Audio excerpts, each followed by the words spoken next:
Hi guys, मैं हूं नमिता और आप देख रहे हैं मेरा चैनल हॉल हाउस। तो आज मैं आपके साथ एक मेडिसिन के बारे में बात करने वाली हूं। उसका वीडियो मैं बहुत पहले अपने चैनल पर डाल चुकी हूं। उस मेडिसिन का नाम है वॉटोसिन। उससे रिलेटेड मुझे बहुत सारी क्वेरीज हमेशा अभी तक आती रहती हैं, लोगों को बहुत सारे डाउट हैं। तो आज मैंने सोचा कि क्यों ना चलो जितनी चीज़ें मुझे पता है उतनी चीज़ें मैं आपके साथ शेयर कर लेती हूँ और थोड़ी से बैकग्राउंड आप अवॉइड करते हैं क्योंकि बाहर बहुत तेज़ और बहुत अच्छी बारिश हो रही है, तो आपको थोड़ा सा बारिश और बादल का साउंड आ सकता है। तो चलिए उसको अवॉइड करते हुए अपना ब्लॉग स्टार्ट करते हैं। के साथ बात करने वाली हूँ वॉटोसिन के बारे में। ये एक आयुर्वेदिक मेडिसिन है जो वॉट को रिमूव करने के काम आती है। मैंने इसको खुद यूज़ किया है। तो अगर अभी तक आपने मेरा ब्लॉग नहीं देखा है वो वाला, तो उसका लिंक मैं यहाँ ऊपर ऐड ऑन कर दूंगी और नीचे डिस्क्रिप्शन बॉक्स में भी डाल दूंगी। तो इस वीडियो को देखने से पहले आप वो वीडियो देख सकते हैं। उसमें मैंने डिटेल में बताया है कि जो मेरे फेस पे 3-4 वॉट हुए थे उनको मैंने कैसे रिमूव किया और मैंने क्या क्या प्रोसीजर लिए। तो सबसे पहले मैं आपके साथ शेयर करना चाहूँगी कि सबसे मेन जो क्वेश्चन मेरे पास आता है वो ये आता है कि क्या हम इस वॉटोसिन को मोल्स के लिए भी यूज़ कर सकते हैं क्या। तो मैं आपको बेसिक बता देती हूँ। एज यूजल मैं कोई डॉक्टर नहीं हूँ, मुझे बहुत ज़्यादा नॉलेज नहीं है इस बारे में मेडिकली, बट जितना भी मैंने पढ़ा समझा और जितना मुझे ऑनलाइन मिला, और मैं थोड़ा मेडिकल फील्ड में काम करती हूँ, मैं मेडिकल सेक्टर में ही काम करती हूँ, तो जितना मेरे पास नॉलेज है, क्योंकि मैं बहुत सारे डॉक्टर्स को जानती हूँ और जितना मुझे उनसे नॉलेज मिला मैं उतना आपके साथ शेयर कर रही हूँ। तो बेसिकली जो मोल्स होते हैं वो आपने देखे होंगे जनरली ब्लैक कलर के होते हैं। मेरे भी फेस में एक यहाँ पे नोज़ के पास था और काफ़ी बड़ा था वो मुझे बाय बर्थ था, हमेशा से था वो मेरे साथ। और कुछ मोल्स ऐसे होते हैं और जिनको हम हिंदी में तिल भी बोलते हैं इंडिया में। तो वो होते हैं कि कुछ आपके साथ बर्थ से रिलेटेड होते हैं और कुछ एज के साथ साथ आपके ग्रो होते रहते हैं। कभी कभी उसमें से ऐसा होता है कि उसमें एक हेयर भी आ जाता है, पर उसमें कभी कोई पेन नहीं होता, वो स्मूथ सी स्किन होती है। मोस्टली वो ब्लैक कलर के होते हैं ज़्यादातर, और वो आपके साथ लाइफ टाइम चलते रहते हैं। तो ये बेसिकली मोल होते हैं और इनका कोई मतलब ये इन्फेक्शन या वायरस के थ्रू नहीं होते हैं। रीज़न मुझे नहीं पता कि क्यों होते हैं। बट अगर मैं बात करूँ वॉट्स के बारे में, तो वॉट अलग टाइप के होते हैं। ये बेसिकली वायरस के थ्रू होते हैं। सपोज मुझे वॉट है और किसी तरीके से वो वायरस अगर आपके पास पहुंच जाता है तो आपको भी वो वॉट हो जाएगा। तो बेसिकली कंटेजियस होता है कि एक इंसान से दूसरे इंसान तक जा सकता है, जबकि मोल्स में ऐसा नहीं होता है। उसके अलावा वॉट अगर आप छू के देखेंगे तो ऊपर से बहुत रफ सा होता है। मैं कुछ इमेजेस यहाँ ऐड ऑन करती जाऊंगी, जो डिटेल मेरे पास है वो मैं यहाँ ऐड ऑन करती जाऊंगी आपके रेफरेंस के लिए। बाकी आप भी गूगल करके बड़े आसानी से पता कर सकते हैं। आपको बस डालना है what is the difference between what and मोल।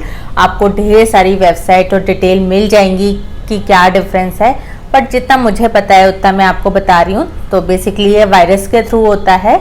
अगर आप इनको नहीं भी हटवाते हैं तो अभी कोई प्रॉब्लम नहीं है, बट ये है कि थोड़े से गंदे दिखते हैं और ये स्किन में बहुत अंदर तक होते हैं। तो अगर आपने ऊपर का हटा भी लिया है नोच के या किसी और तरीके से, तो वो रीग्रो होगा क्योंकि वो स्किन में बहुत अंदर तक होगा। जैसा कि मैंने आपको अपने प्रीवियस वीडियो में बताया था कि मुझे जो यहाँ पे था मैंने उसकी सर्जरी करवाई थी और सर्जरी के टाइम जो वो अंदर से निकला वो ऑलमोस्ट इतना बड़ा था। मतलब डॉक्टर हमारे नोन थे तो उन्होंने मुझे दिखाया भी था। छोटी सी सर्जरी थी, मुझे 1 और 2 स्टिचेस लगे थे और हो गया था। तो मतलब वॉट और मोल दो बिल्कुल ही डिफरेंट चीज़ें होती हैं। और ये जो क्रीम है जिसके बारे में हम बात कर रहे हैं, ये बस आप वॉट के लिए यूज़ कर सकते हैं। आप मोल्स पे इसको बिल्कुल भी यूज़ नहीं कर सकते। मोल को हटाने के लिए आपको या तो लेज़र करवाना पड़ेगा, आप किसी भी प्लास्टिक सर्जन के पास चले जाएं, 2 और 3 मिनट का प्रोसीजर होता है, वो आराम से करके हटा देगा। मैंने जो मेरे यहाँ पे था काफ़ी बड़ा था और मुझे वो कभी पसंद नहीं था। मैंने जो हटवाया था वो कभी रीग्रो नहीं होगा, कुछ नहीं होगा, जबकि वॉट के केस में ऐसा नहीं होता। वॉट रीग्रो भी हो जाते हैं क्योंकि बेसिकली वो एक इन्फेक्शन के थ्रू है, एक वायरस है जिसके कारण वो रहे हैं। अगर वो प्रॉपरली रिमूव नहीं हुआ है आपकी स्किन पे से तो वो रीग्रो हो सकता है, जबकि मोल के साथ ऐसा नहीं होगा।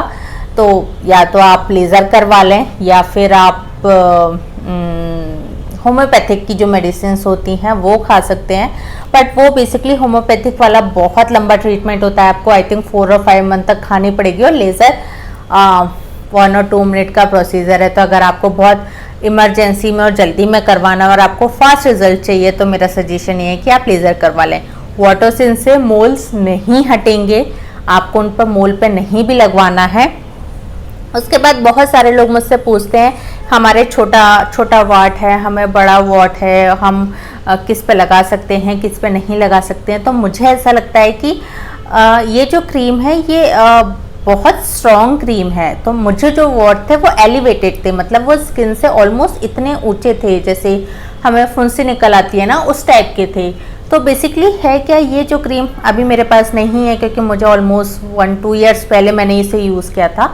तो ये जो क्रीम है आपको वो एक वुडन स्टिक दी रहती है, उसमें लगा के आपको सिर्फ उसे टिप पे लगाना है। आपको स्किन पे अगर आप कहीं भी टच कर देंगे तो स्किन आपकी बर्न हो जाएगी। अब this is totally up to you कि आपको क्या लगता है। लोग पूछते हैं हम आई के ऊपर लगा सकते हैं क्या, मुझे नहीं पता कि आई के किस एरिया में वो वॉट है आपको और आप वो लगा रहे हैं। ऐसा तो नहीं कि वो आई के अंदर चला जाएगा। ऑफ कोर्स आई को हार्म होना ज़्यादा डेंजरस है उस वॉट के कंपैरिजन में। तो बेसिकली ये है कि वो सिर्फ आपको उसके टिप पे लगाना है कि वो सिर्फ उस वॉट को टच करे क्रीम, और आपकी पूरी स्किन में और कहीं भी टच ना हो, आपको ऐसे लगाना है। तो it's totally up to you, आप खुद देखें। अगर आपको डाउट है, बिल्कुल भी डाउट है कि नहीं इस पे काम नहीं करेगा, तो मेरा सजेशन तो ये है कि आप वो क्रीम ना यूज़ करें। उसके बाद बहुत सारे लोग पूछते हैं क्या कि ये क्रीम हम सिर्फ फेस पे ही लगा सकते हैं, हाथ पैर में नहीं लगा सकते। बिल्कुल आप कहीं भी लगा सकते हो, बॉडी में कहीं भी हुआ है, पर जनरली ये है कि वॉट आपके फेस वाले एरिया में ही सबसे ज़्यादा होते हैं। हाथ पैर पे आई डोंट थिंक कि लोगों को होते हैं। और लगाने से पहले आपको क्लियर हो जाना चाहिए कि आप वॉट के ऊपर ही लगा रहे हैं, कोई स्किन टैग या मोल नहीं हो। तो आप इसके लिए थोड़ा सा पढ़ लें ऑनलाइन। और उसके अलावा बहुत सारे लोग मुझे पूछते हैं कि वो क्रीम आपको कितनी देर तक लगा के रखनी है। तो बेसिकली जब आप उसे लगाएंगे तो वो लिक्विड है, और जैसे क्योंकि वॉट कोई इतना बड़ा नहीं है आपको कि ऐसे ऐसे करके आपको पूरी लगानी है।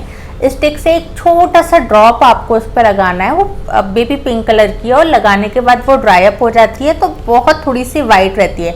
बट आपको उसको हटाने की क्या ज़रूरत है, वो वैसे ही ड्राई होके स्किन में अब्जॉर्ब हो जाएगी और दिखेगी भी नहीं है। आप इसे लगा रहने दीजिए, जब तक वो लगी है वो अपने आप ऑटोमेटिकली जब आप नेक्स्ट टाइम मुंह वॉश करेंगे या अपना जहाँ भी आपको वॉट है वो वॉश करते हैं या कपड़ों में लग के इधर उधर हाथ वाथ से वो ऑटोमेटिकली पुज जाती है। मुझे नहीं पता, मैंने तो क्रीम को लगा के कभी भी वेट नहीं किया कि मुझे इतनी देर इसको लगा के रखना है और इतनी देर बाद इसको हटा देना है, क्योंकि बहुत ही मिनिमल सा अमाउंट आपको लगाना होता है। सिर्फ वॉट की टिप पे आपको लगाना है, आपको बाकी भर भर के नहीं लगाना है कि वो जल्दी हट जाएगा।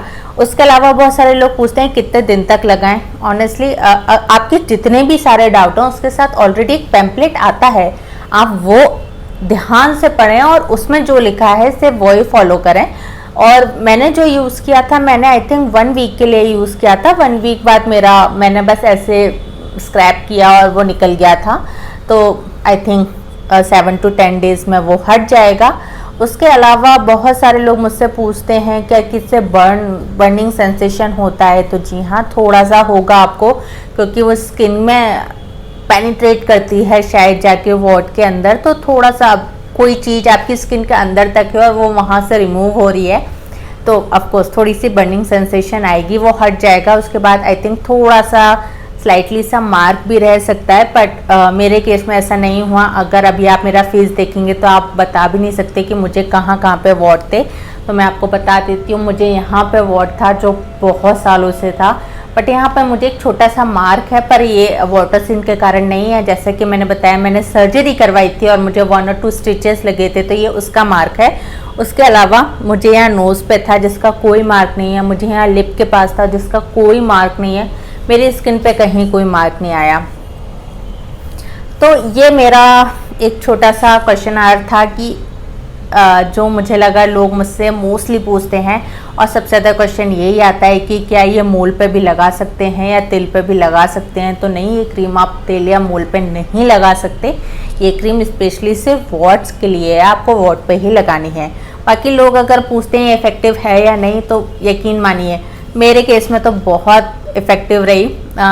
मेरा जब से वॉट हटा, मैंने बताया ना, मेरी प्रीवियस वीडियो में देखेंगे, मैंने सारे ट्रीटमेंट यूज़ कर लिए थे और वो रीग्रो हो ही रहा था। और जब मैंने ये क्रीम यूज़ की, उसको आई थिंक 2 साल होने को आ गए हैं ऑलमोस्ट। मुझे फेस पे कभी भी कोई भी वॉट अभी तक ग्रो नहीं हुआ है और मुझे दोबारा कोई प्रॉब्लम भी नहीं हुई उससे। तो मेरे केस में तो वो बहुत इफ़ेक्टिव रही है।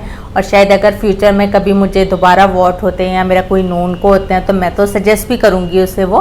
बट अगर आपको, अगेन ये सिर्फ मेरा एक रिव्यू है, मैं बहुत सारे डॉक्टर से कनेक्टेड रहती हूँ हमेशा, तो मुझे ये पता होता है कि बाई चांस अगर कहीं भी कोई गड़बड़ होगी तो मैं इमीडिएट जाके डॉक्टर को दिखा सकती हूँ। तो ऐसी कोई भी चीज़ यूज़ करने से पहले आप श्योर हो जाएं, बिल्कुल ब्लाइंडली फॉलो ना करें मतलब इंटरनेट को, कि उस पर जो दिखा रहे हैं वो आपके केस में भी हेल्पफुल होगा। हो सकता है आप किसी दूसरे स्किन टैग को वॉट समझ रहे हो। वॉट बेसिकली ऐसा रफ सा होता है, तो थोड़ा सा श्योर होने की ज़रूरत है। आप बिल्कुल श्योर हो तभी लगाएं, आपको है कि नहीं लगा के ट्राई करना ही है तो लगाएं।